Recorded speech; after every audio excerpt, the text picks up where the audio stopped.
All right, now let's get into some news on the Middle East and Iraq, where the recently on the show I was talking about an attack, a drone attack. 3 drones were fired at the UAE, and I had assumed that they came from Yemen, and that was, the Houthis had fired another attack.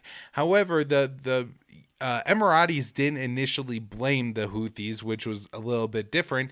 And then this group from Iraq, the True Promises Brigade, came forward and claimed responsibility for the attack. Now, they did say it was because of the UAE interference in Yemen and Iraq as the reason why, but nonetheless did cite Yemen as part of the reason for carrying out the attack. Now, don't know very much about this group yet. I'll do some more research, especially if they become more prominent and carry out any more attacks.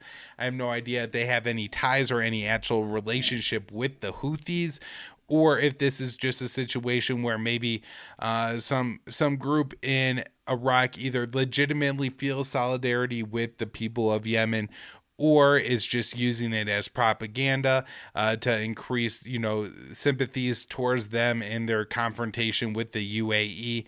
But either way, this probably contributed to the U.S. decision to sell upgraded air defense systems to the UAE and Saudi Arabia. The U.S. Approved, the State Department approved a series of potential arms sales for Saudi Arabia, the UAE, and Jordan. Dave DeCamp has all the details at antiwar.com.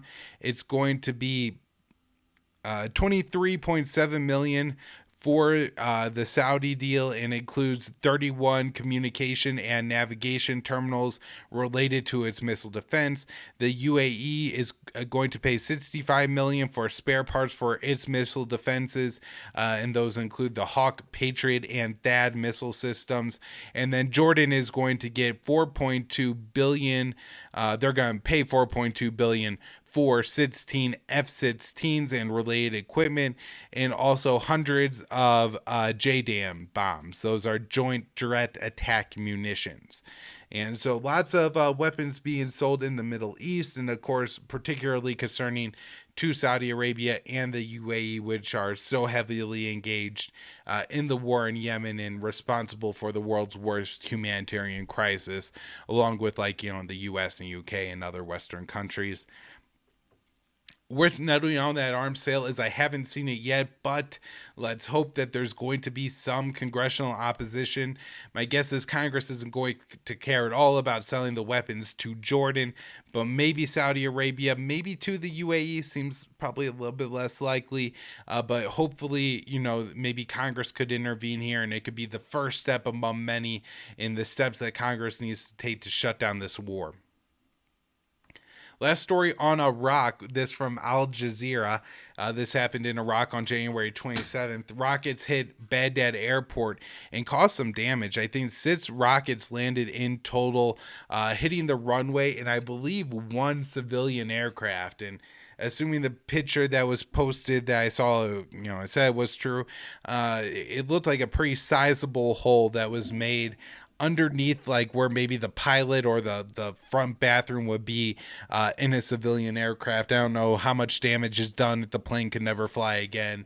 It didn't look like the plane caught fire, exploded, or anything like that. Just, one sizable hole in the side of the plane. But this seems to be a fairly significant attack.